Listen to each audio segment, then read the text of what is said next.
Olá, bem-vindo ao canal Ópera com Sandra. E falando de ópera, lá vamos nós.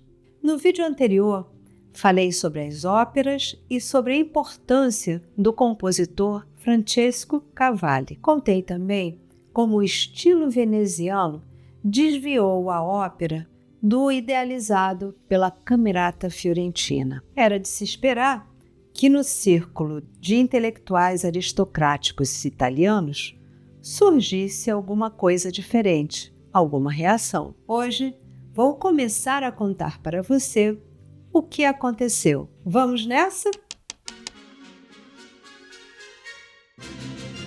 Entre 1650 e 1700, o estilo veneziano se consolidou e com ele a ópera sofreu uma série de modificações, como apresentei para vocês no vídeo 20, mas vale recordar. O espetáculo vocal e visual passou a ser o foco principal das apresentações, e o drama e o texto tornaram-se elementos secundários. A essência dramática da ópera preconizada pela Camerata Fiorentina havia sido perdida. Porém, no final do século XVII e no início do século XVIII, começou um movimento na Itália que resultaria na primeira reforma da ópera. Mas como isso se deu? O que hoje chamamos de Itália, no final do século XVII e no início do século XVIII, era um território formado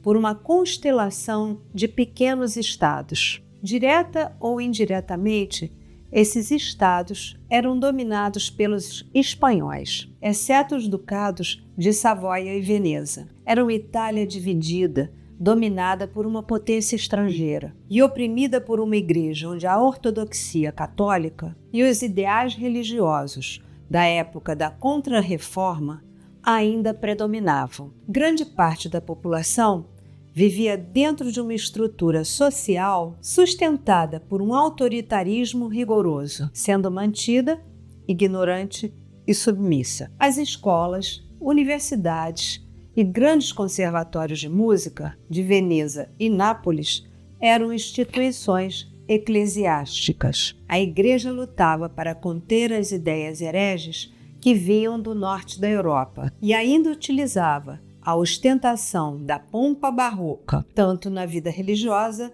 quanto na vida pública, como um importante instrumento de poder. Esse quadro se modificou na primeira década do século XVIII, quando a Espanha perdeu sua hegemonia para a Áustria e Viena passou a controlar politicamente Milão, Nápoles, a Sardenha, Mantua e, em 1720, a Sicília. Com o regime mais liberal dos Habsburgos, os italianos passaram a ter mais acesso às influências cosmopolitas e progressistas, vindas principalmente da França. A Itália começou a ingressar nos ideais iluministas da civilização europeia. E o imperador Carlos VI, que comandou a Áustria de 1711 a 1740, foi um importante entusiasta para o desenvolvimento da ópera. Sua influência fez com que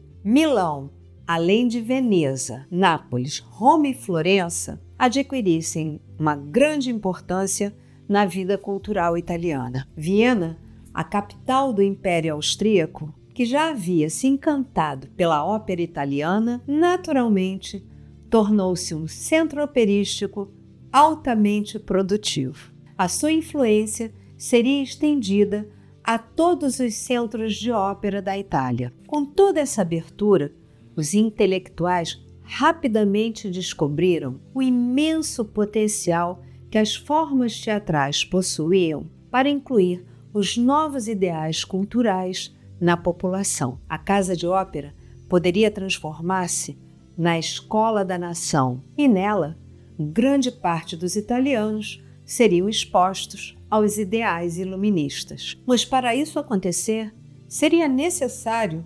reformular completamente a ópera italiana. E os responsáveis por esta façanha foram 3 poetas: Silvio Stampiglia, Apóstolo Zeno e Pietro Traspasi, também conhecido como Metastasio. Todos pertenciam à corte de Carlos VI e eram membros da Academia dell'Arcade. Esta academia foi fundada em 1690 em Roma, com o objetivo específico de fazer renascer o bom gosto literário. Seus membros eram aristocratas, intelectuais e artistas. Suas fontes primárias de inspiração baseavam-se no esplendor neoclássico dos grandes dramaturgos franceses do século XVII, como Corneille e Racine, e o requinte do início da poesia italiana, especialmente a poesia de Francesco Petrarca, que viveu entre 1303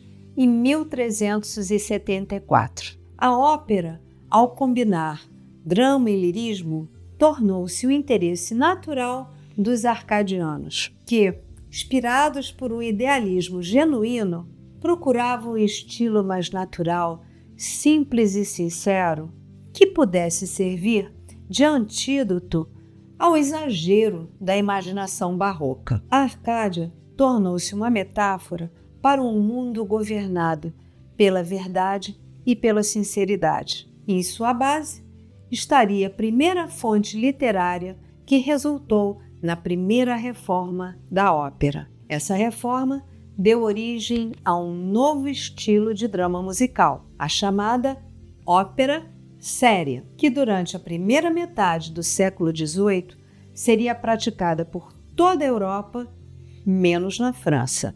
Mas você já sabe, não é? Essa história vai ficar para o nosso próximo encontro. E se você gostou de saber um pouquinho sobre a história da Itália e da Academia degli Arcadi, deixe seu like, compartilhe com os amigos, se inscreva no canal e, claro, deixe uma mensagem para mim. Muito obrigada, boa semana e até o nosso próximo encontro.